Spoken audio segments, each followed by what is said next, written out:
जो सब्जेक्ट है वो ऐसा चूज़ करो जो आगे जाके हम उस पर रिसर्च कर सकते हैं या उसमें मास्टर की डिग्री प्राप्त कर सकते हैं, एमएससी कर सकते हैं। सपोज आपने लिया मेजर सब्जेक्ट जूलॉजी।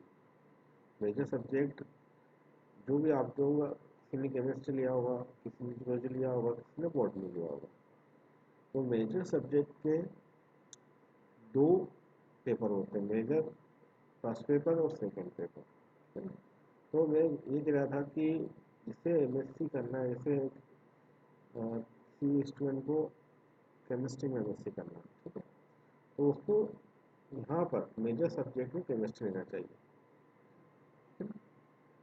अगर वो नहीं ले सकता, नहीं, उसने केमिस्ट्री की जगह बॉटनी ले लिया मेजर सब्जेक्ट और उसको बाद में एमएससी केमिस्ट्री से करना है, तो उसके लिए कुछ क्रेडिट बाद में गेन करने पड़ेंगे आपको, फिर जाके आपको वो एमएससी आप दूसरे सब्जेक्ट से कर सकते हैं, ठीक है। तो पहले डिसाइड ये कर लेना चाहिए कि एमएससी में क्या कौन से सब्जेक्ट करना है।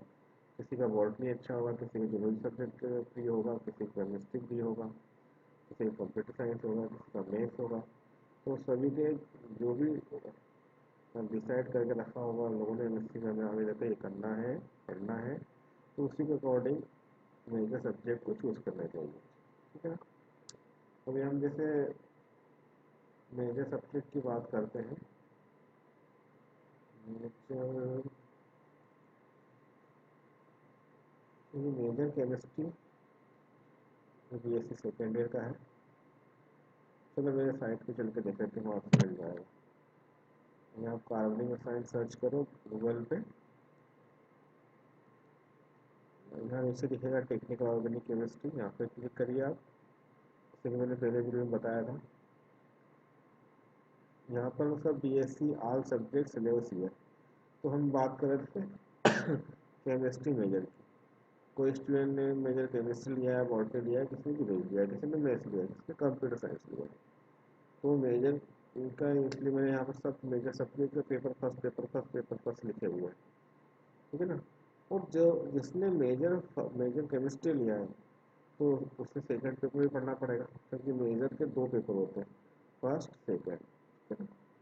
बॉटनी के भी दो होते हैं, फर्स्ट सेकंड, जूलॉजी के भी दो, और मैथ्स के भी दो, कंप्यूटर के भी। ये सारे मेजर सब्जेक्ट के दो पेपर होते हैं।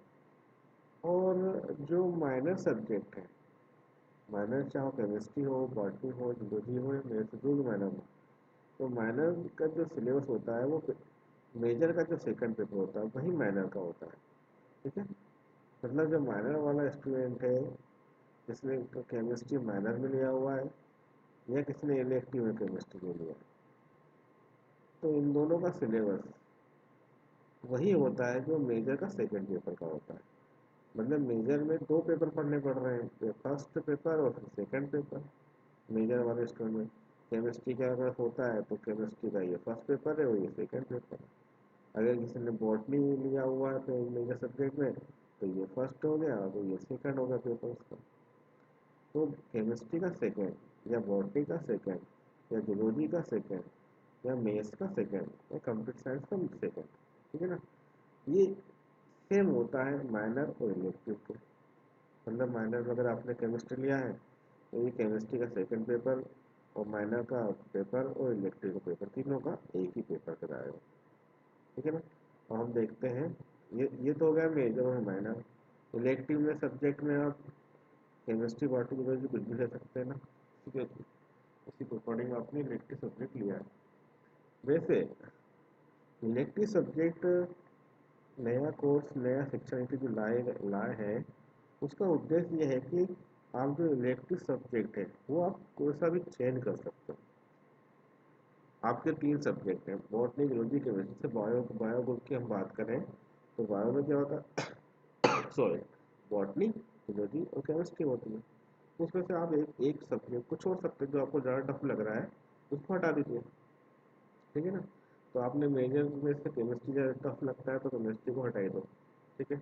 और आप बचा बॉटनी, जूलॉजी। तो बॉटनी, जूलॉजी में आपको कुछ ज़्यादा फ्री हो, ज़्यादा इंटरेस्टेड, रुचिकर हो, उसको पहले ले लो आप मेजर में, वो दूसरा मानर ले लो, है ना।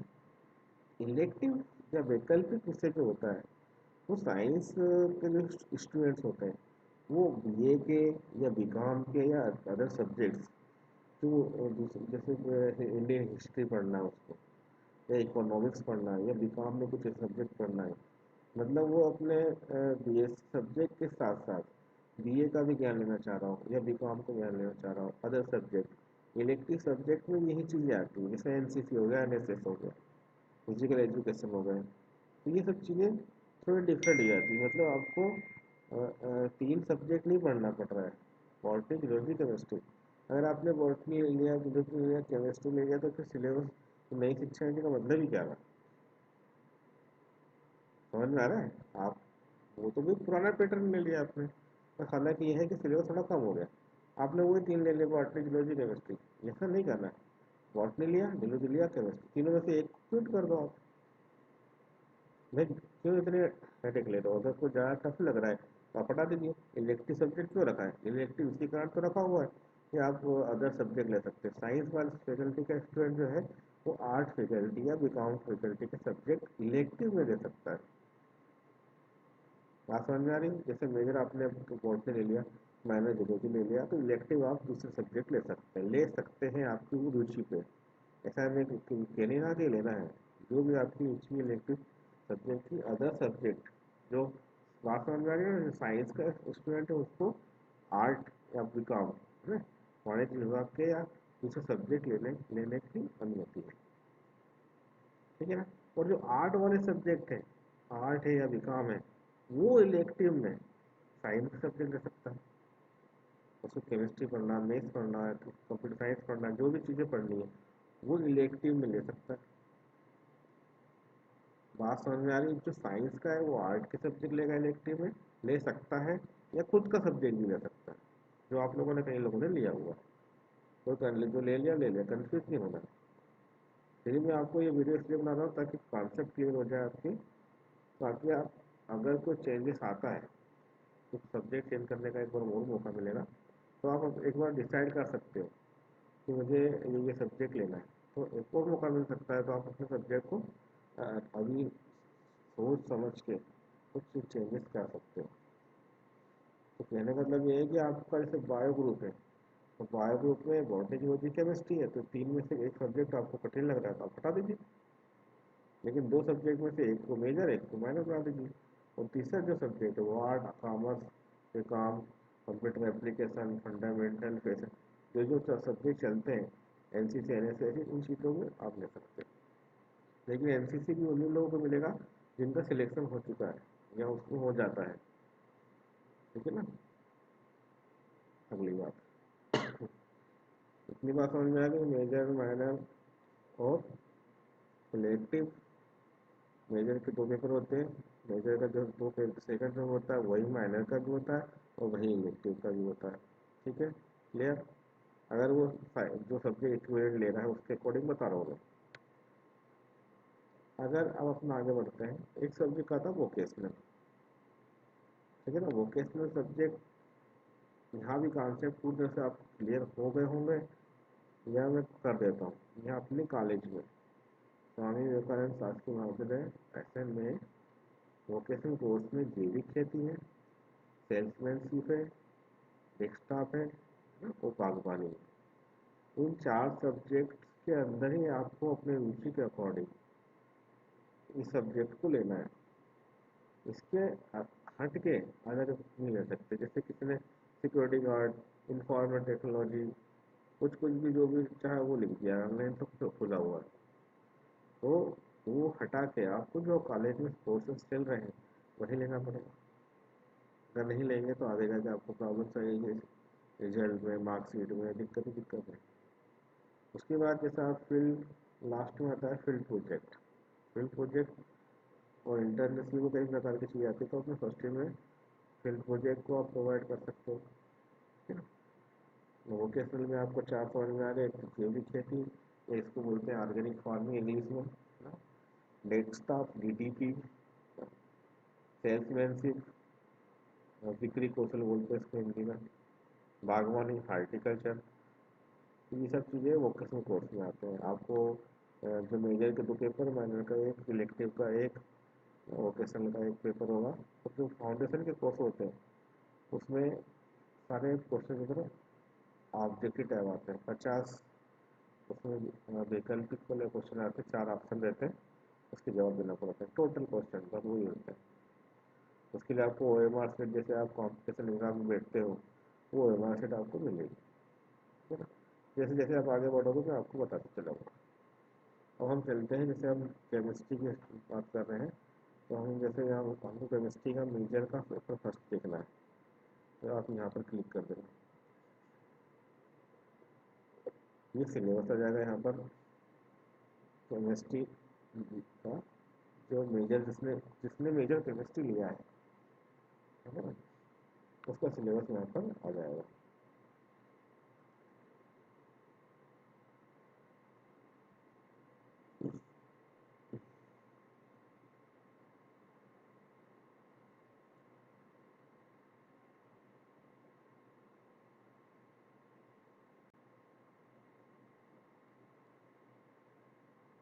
है ना, ये इसकी PDF आ रही केमिस्ट्री मेजर खुल रहा है ना धीरे धीरे, थोड़ा टाइम लगा है नेटवर्क की वजह से, ठीक है ना। ये आपका मेजर सब्जेक्ट केमिस्ट्री वालों के लिए पहला पेपर, रासायन विज्ञान के आधारभूत सिद्धांत प्रश्न पत्र फर्स्ट, ठीक है ना। इसमें लिखा हुआ है पाठ्यक्रम अध्ययन की प्रगति कोर्स लर्निंग आउटकम, CLO। ये जो कोर्स लर्निंग आउटकम लिखा हुआ है ना, इसका मतलब यह है कि आप इन चीज़ों को पढ़ने के बाद क्या क्या चीज़ सीख जाओगे और क्या किसके लिए आप सक्षम हो जाओगे, है ना। मतलब ये कोर्स कंप्लीट करोगे जब ग्रेजुएशन का, तो ये जो पढ़ रहे हो उसका यूटिलाइजेशन क्या है, कहाँ पर उसको आउटकम क्या निकलेगा, इसमें सब आउटकम बताए गए हैं ना। इस पाठ्यक्रम के उपरांत विद्यार्थी रसायन शास्त्र विषय के निम्न आयामों को ज्ञान प्राप्त कर लेगा, ठीक है ना। वो क्या समझ जाएगा, जो प्राचीन भारतीय रासायनिक तकनीक होती थी, तो एनिसेंट इंडिया में केमिकल जो यूज़ किस प्रकार से करते थे, कैसा उसका इतिहास था, किस प्रकार से केमिकल का अ, वर्णन किया गया था, उसके बारे में जानकारी मिलेगी। फिर सेकंड आपको मिलेगा परमाणु संरचना को प्रकट करने के लिए लागू विघटन प्रकृति सिद्धांत, सिद्धांत एटॉमिक स्ट्रक्चर जो होते हैं उसको किस प्रकार से आप प्रेजेंट करते हो, उसके थ्योरीज और उसके कॉन्सेप्ट के बारे में मिलेगा। क्वांटम संख्याओं का इम्पोर्टेंस पता चलेगा इसमें, और तत्वों के जो आवर्तिक आवधिक गुण हैं उसके बारे में कॉन्सेप्ट क्लियर होगा। केमिकल बॉन्डिंग संबंधित थ्योरीज मिलेगी, और डेली लाइफ में एसिड बेस कॉन्सेप्ट का बहुत यूज होता है, पीएच बफर, इनके बारे में आपको जानकारी मिल जाएगी, मतलब इसमें आप ये जानने में सक्षम हो जाओगे, ठीक है। ऑर्गेनिक कंपाउंड की जो क्रियाशीलता के लिए होते हैं, जो फैक्टर्स होते हैं उसके बारे में जानकारी हो, केमिकल काइनेटिक की बेसिक कॉन्सेप्ट और मैकेनिज्म पता चल जाएगी, साथ ही साथ इलेक्ट्रोकेमिस्ट्री की गुण मिलेगी, ठीक है ना। इस पूरे सब्जेक्ट का क्रेडिट जो माने वो 4 है, कुल अंक है अधिकतम 25 धन 75, 75 का थ्योरी और 25 नंबर का आपका। अब एक्चुअली ये यहाँ लिख दिया है, एक्चुअली 70 और 30 का रेशियो चलता है इसमें, ठीक है। और इसमें ये सिलेबस आ गया है। सिलेबस में सबसे पहले जो फर्स्ट यूनिट में है, प्राचीन भारत में रासायनिक तकनीक सामान्य ज्ञान। सेकेंड रसायन विज्ञान प्राचीन, ये धातु विज्ञान, रंग रंगता सौंदर्य साधन आयुर्वेद। फिर एटॉमिक स्ट्रक्चर के बारे में बहुत सिद्धांत, हाइड्रोजन का परमाणु spectrum, de Broglie, Heisenberg, quantum संख्याएं, पाउली, हुंड, अपवर्जन, अफबाउ का सिद्धांत। ये सब सिद्धांत आपने 11वीं 12वीं में पढ़ा होगा, लेकिन यहाँ पर कुछ लिखने की टेक्निक चेंज होती है। सेकेंड यूनिट में आप आ जाएंगे जो पीरियोडिक टेबल होते हैं, S and P block elements. S block के एलिमेंट और पी ब्लॉक के एलिमेंट्स कौन कौन से होते हैं वो मालूम होना चाहिए। साथ साथ हम ये इसमें कुछ कॉन्सेप्ट हैं, प्रभावी परमाणु संख्या, effective atomic number, screening effect, Slater नियम, एटॉमिक रेडियस, आयनिक और क्रिस्टल रेडियस और कोवेलेंट रेडियस, इनके बारे में इसमें जानकारी मिलेगी। साथ साथ कुछ प्रॉपर्टी आयनाइजेशन एनर्जी हो गई है, इलेक्ट्रोनेगेटिविटी है, तो बहुत इंपॉर्टेंट है, तो इसमें भी विस्तार से इसमें समझना पड़ेगा। थर्ड यूनिट में आ जाएंगे तो केमिकल बॉन्डिंग आती है, केमिकल बॉन्डिंग कितने प्रकार की होगी, तो उसमें बोर्न हेबर इम्पोर्टेंट क्वेश्चन है। बोर्न सॉल्वेंट एनर्जी हो गई। उसके बाद ये कोवलेंट हिटलर लंदन सिद्धांत हो गया। संकरण में S P, sp2, sp3, sp3 D, sp2, ये सब चीज़ें इसके अंदर आएगी। वैलेंस इलेक्ट्रॉन पेयर रिपल्सन बेसपर थ्योरी के बारे में बताएंगे इसमें। उसके बाद मॉलिक्यूलर ऑर्बिटल थ्योरी आ गई है। परमाणु कक्षों का रेखा संयोजन। एसिड बेस के बारे में आर्हेनियस, ब्रोस्टेड, लोरी। एसिड की 3 डेफिनेशन है इसमें, आर्हेनियस, ब्रोस्टेड, लोरी और लुईस थांगा। फिर इसमें आएंगे इलेक्ट्रॉनिक विस्थापन, जो इलेक्ट्रॉनिक थ्योरीज होती है, इलेक्ट्रॉन जो नियम होते हैं उसके अकॉर्डिंग यहाँ पर सब दिया हुआ है। इलेक्ट्रॉन के जैसे प्रेशर इफेक्ट्स जो होते हैं। उसके बाद जियोमेट्रिकल आइसोमेरिज्म, ऑप्टिकल आइसोमेरिज्म, ये सब चीज़ें इसके अंदर। एसिमीकरण, एसिमाइजेशन, केमिकल काइनेटिक्स, रासायनिक, उसमें आर्गेनिक समीकरण करना पड़ेगा आपको। और उसी इम्पोर्टेंट आर्गेनिक समीकरण, लवण जल अपघटन, ये सब चीज़ें पढ़नी पड़ेगी, ठीक है। तो इसमें कुछ इनमें बुक्स भी दी है कि इन बुक्स को आप खरीद सकते हैं इसको पढ़ने के लिए, ठीक है। ये कुछ आपके सीसी वगैरह होते हैं, थ्योरी का पैटर्न है। इसमें 3 अति लघु उत्तर 50 शब्दों में लिखना है तो 9 नंबर के आएंगे। 4 लघु उत्तर 200 शब्दों में लिखना है। ये कुल अंक है इसके, ये है, ये 9 क्वेश्चन आएंगे। नहीं, 9 नहीं, 4 क्वेश्चन आएंगे और 9 नंबर के। तो ये 9 से 36, 36 नंबर का हो जाएगा। उसी प्रकार से यहाँ पे 2 दीर्घ उत्तरीय प्रश्न उत्तर होंगे, उसको 5 शब्दों में लिखना है। तो 15 नंबर का एक है, तो 15 में 20, इस प्रकार से 75 दिया, लेकिन ये 70 हो जाएगा, ठीक है। वो उसके पार्ट पैटर्न आपको पता चल जाएगा बाद में।